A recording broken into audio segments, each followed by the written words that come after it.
What is the best way to store your photos on the cloud?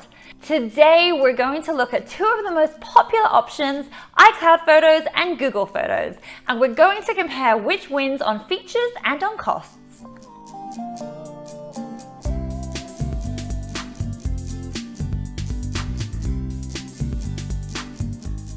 Hi there, it's Charmaine and welcome back to Simply Mobile, the channel which delivers you tips and tricks about your mobile phone in simple terms. The channel where you can geek out on your mobile phone without needing to be a geek. You may be having a very casual relationship with your mobile phone right now, but if you hit that subscribe button, I promise you that I'm going to help you to fall in love. That's right. We want to help you to develop a deeper, more sincere relationship with your mobile phone and develop a more meaningful relationship. Back to the question at hand. Which is the best cloud storage solution out there? Now, I know that some of you get a little bit intimidated by the cloud. Let me explain your options to you. If you have a large amount of photos and videos or files out there, you're either going to need to use an external hard drive like this, or you sign up to a cloud service like Amazon, Dropbox, OneDrive, Google, or iCloud, or many other services that are out there available to you. These services can hold any capacity. They can hold photos, videos, movies, songs, all of your files from your office, as well as your ordinary Excel and Word files, anything that you want. Now, for those of you who are still a little bit shaky about the benefits of the cloud, let me explain to you the 3 reasons why you should be using a cloud service. Number 1, cloud storage solutions are very safe. Services such as Google or Amazon or Dropbox have multiple locations where they store your files across the world, so the likelihood of ever having anything accidentally deleted from the cloud is very, very slim. By contrast, these external hard drives will fail, and they do fail often. Secondly, cloud storage allows you to access your photos, videos, and files from any location or any device. So for example, you could be in the airport and using one of those computers that you find in the lounge, and you can still log into your cloud service and look at any of your files that you wish. By contrast, you'd have to carry this around with you all of the time if you wanted to have access for anything not stored on your phone. Thirdly, most cloud services come with a whole lot of built-in features for editing and collaborating and sharing. Now, a hard drive doesn't have any of these. Now, I've already mentioned there are lots of cloud service providers to choose from, but for the purposes of this video, we're going to just look at iCloud Photos and Google Photos in order to store photos and videos, because in my opinion, these are really the only 2 serious contenders. Let's talk about access. iCloud Photos is a native app to any Apple device. So therefore, it's an obvious win because there's nothing to download. 1 point to Apple. However, when you take a photo on your iPhone or on your Mac or any other Apple product, the photo will upload to the cloud and be immediately available across all of your devices. However, since this is an Apple-only product, there's obviously not even an option for Android users to use it. By contrast, Google Photos is a downloadable app, and you can use Google Photos on any device, whether it be iOS or Android or even Windows. So in my opinion, that's definitely a point to Google Photos. Now you can access iCloud Photos and Google Photos from the web.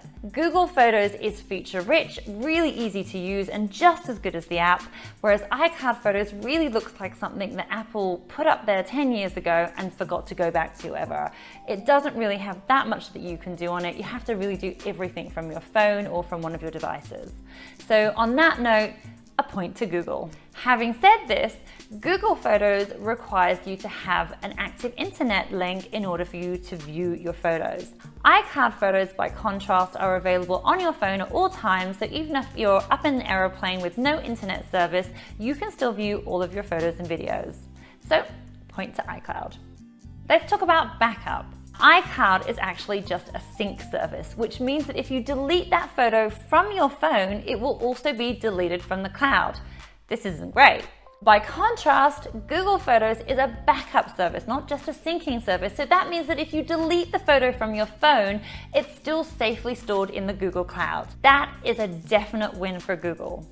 Following on from the syncing point, you're not really able to store photos in the iCloud and then delete them from your phone in order to save space. What iCloud does have though is a really great optimization tool, and you can suppress the photos stored on your phone at a ratio of about 10:1. So what this means is if you have a 256 gig iPhone, for example, and there's nothing else stored on it apart from photos and videos, you'd probably be able to get around 2.5 terabytes of photos and videos in their original size.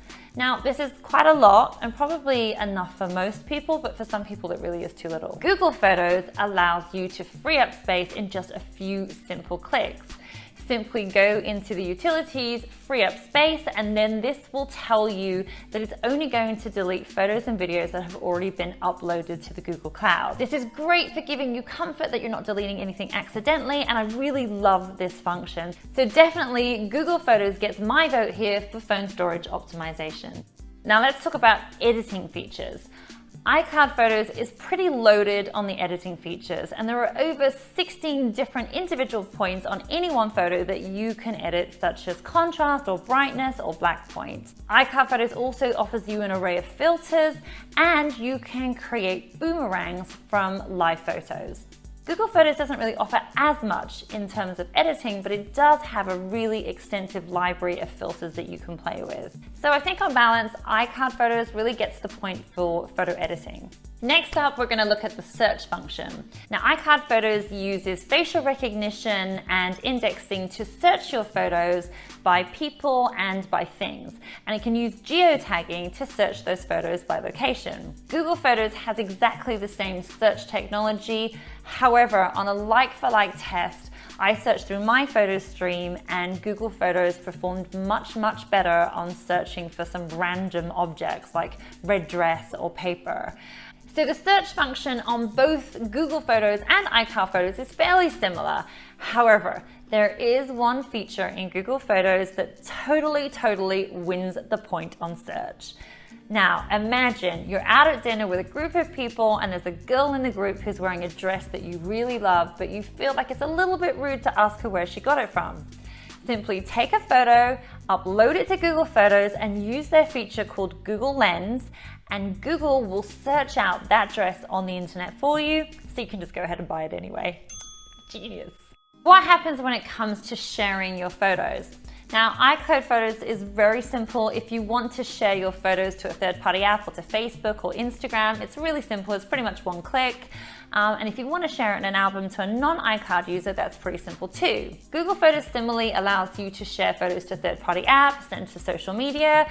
But if you want to share photos with another individual, oftentimes it can be really difficult because Google only allows those users to edit or download the photos if they sign in using their Google account. Now, this is a bit of a pain. I know most people seem to have a Google account these days, but we don't always hold that information on our phone, so you have to phone them up, ask them what their Google account number is, and if they don't have one, then they have to go set one up. That's really not great, and something that I hope that Google will change in the future, but for now, iCloud gets my point. Next up is collating features. Both iCloud and Google Photos give you a fun flashback feature, so you can always be reminded of photos that were taken a year ago, or 2 years ago, or 3 years ago, and so on. But Google Photos has an extra feature that iCloud doesn't have, which is the automatically generated animations that it produces. These are so entertaining, really fun to play with, and definitely Google gets my point in this category. So what about third-party integrations? Now, I can't really tell you which is better in this category. I personally tend to see Google Photos as an icon around more in third-party apps, and I guess that might be because it's more across the board for Android users as well as iOS users. So I'd probably take a guess and say that Google's better. What I am going to do though is award the point to Google Photos, purely because I really like the photo printing service that's on offer within the Google Photos app.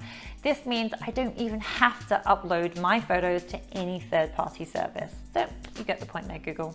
So what you really want to know is what is the difference in cost between the two services. Now, iCloud comes with 5 gig of free storage before it starts charging, and Google Photos comes with 15 gig of free storage. After that, if you look at the table, they're fairly similar in pricing. However, one thing to note is that Google Photos does allow you a discount if you pay for a year up front. iCloud doesn't. Without question, Google Photos gets the point in the cost category because Google Photos offers an unlimited photo storage policy for free. The only restriction is that photos you upload have to be uploaded at 16 megapixels and videos are at 1080p. Now, I know that none of you will actually know what that means, so let me give you an example. So the current iPhone 12 that's on sale is taking pictures at 12 megapixels. And if you want to print a 16 megapixel picture out, you can print it out at maximum in 24, which is this big, by 36.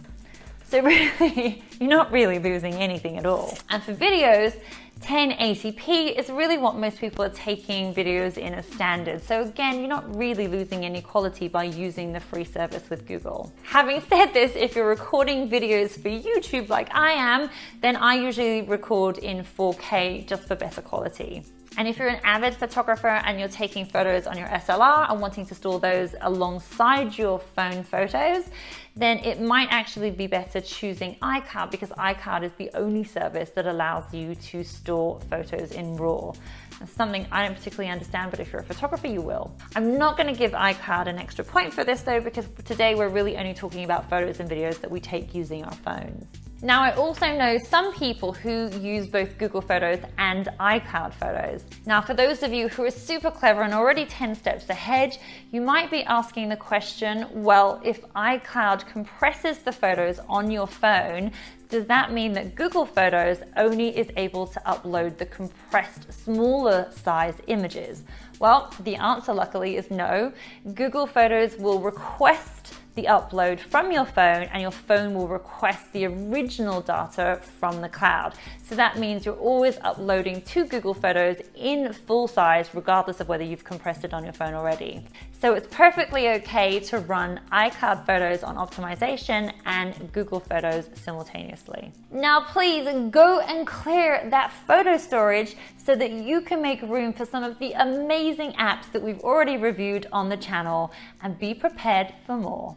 If you have any questions on either of these two platforms, then be sure to leave your questions in the comments below and I will individually get around to answering all of them. And if you're choosing to go the iCloud photo route and you want to know a little bit more about optimization of your photos, then check out my earlier video on iCloud photo storage.